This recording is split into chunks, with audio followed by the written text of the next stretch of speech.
Hello guys, good morning! Ako po si Saitwan. Welcome back sa aking channel. Sa ngayon guys ay hindi ako masaya sa aking ibabalita sa inyo or imamaritis ko sa inyo. Siguro alam nyo na yung nag-viral. Pero bago yan guys ay ako ay lubos na magpapasalamat sa inyong lahat. Maraming salamat po. Palagi po tayong mag-iingat. At ito na nga po ang aking topic. Guys, para po sa mga OFW or kahit hindi OFW, wag nyo pong basta-basta ipagkakatiwala yung inyong mga anak. Oo, meron itong kinakasama itong babae ng tomboy. Mayroon siyang isang anak, lalaki. Diyos ko guys, ako'y naiyak nung una ko talagang pinanood ito. Naiyak talaga ako ng sobra-sobra. Dahil naramdaman ko kung anong sakit yung dinadanas ng bata. Oo. Siguro napanood nyo na to guys, viral na viral ngayon itong batang sinaktan ng kinakasamang tomboy. Guys, grabe talaga. Hindi ko maipakita rito. Ewan ko, baka maano tayo ni YouTube. Hindi ko may pagka-violent kasi. Kaya parang mahirap ipakita dito sa YouTube. Pero grabe guys, ang sinapit nitong bata. Alam mo, ano lang siya, 3 years old lang ata itong batang ito. Alam mo bang ginawa nung tomboy? No, Diyos ko, ang hirap talaga ikwento. Anong sakit ng dibdib ko sa totoo lang.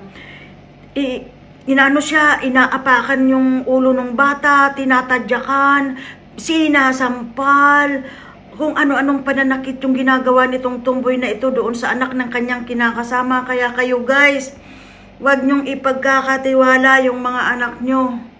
Oo, kasi katulad niyan, hindi mabuti na lang kamo mayroon nakapag-video, siguro mayroon naging concern na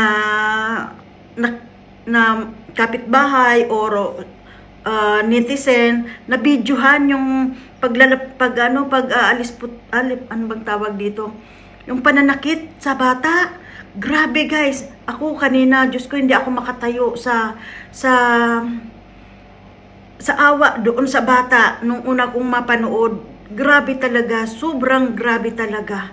Oo, tinatadyakan yung ulo yung bata. Diyos ko, nakahiga, nakaganyan na lang. Kasi siyempre nakasasaktan yung kanyang tainga. Kasi talagang ginaganyan nung tomboy yung kanyang paa doon sa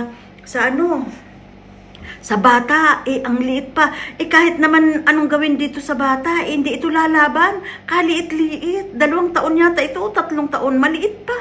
Diyos ko, sinasampal, inaapakan, tinatadyakan, inaapakan yung ulo, kaya yung bata nakaganyan na lang. Kasi siyempre masakit. Ang taba-taba nitong tumboy na to. Diyos ko, Marius, ang bigat ng paa nito kung na lang, ganun. Diyos ko, Diyos ko, kung ako siguro nanay nito, ipapakulong ko to ng habang buhay. Napakahirap. Oo. Napakahirap, guys. Oo. Ang sakit talaga sa dibdib. Sana kaya, guys, yung mga, pag nagmahal kayo, piliin nyo yung mga tao talagang mapagmahal.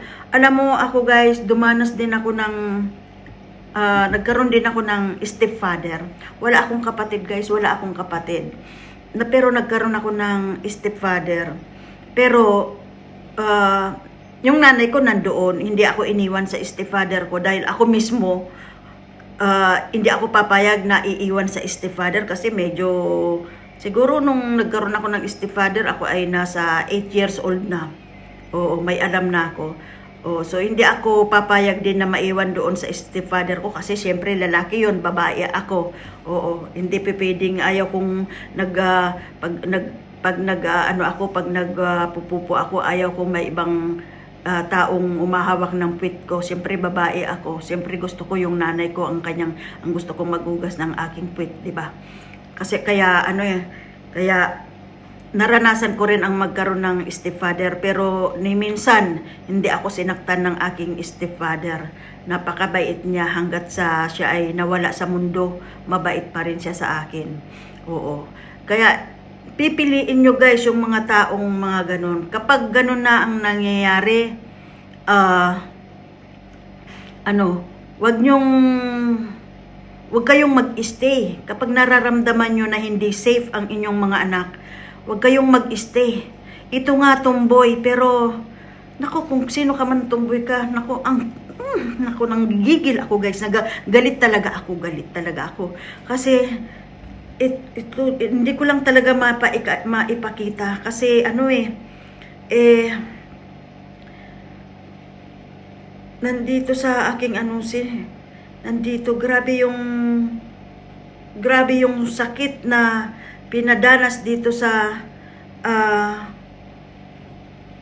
grabe talaga yung pananakit, grabe, Diyos ko, ayan o, grabe, kung sipain yung bata, pero siya, naaresto naman siya guys, naaresto siya, oo, nakulong siya dahil nga ipinost yung yung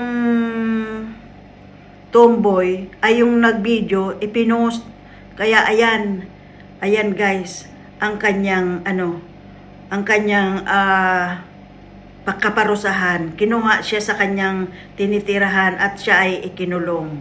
Ayan, ang sabi ng tomboy ay gusto lang naman daw niyang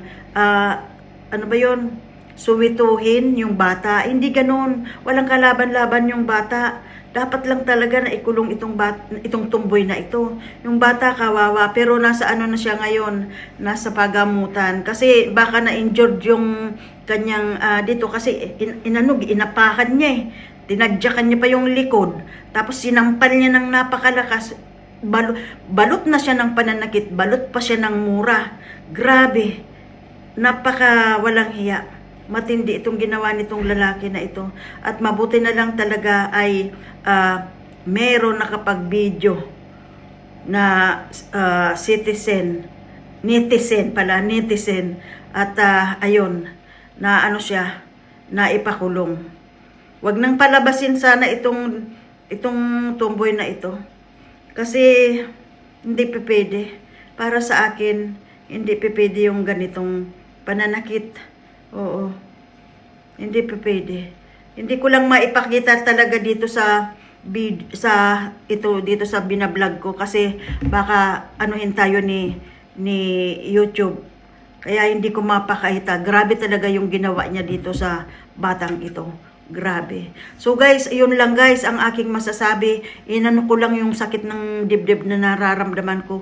Wag na wag po kayong magtitiwala kahit kanino. Alamin nyo muna. Oo, alamin nyo yung pag-iiwanan nyo ng inyong mga anak. Oo.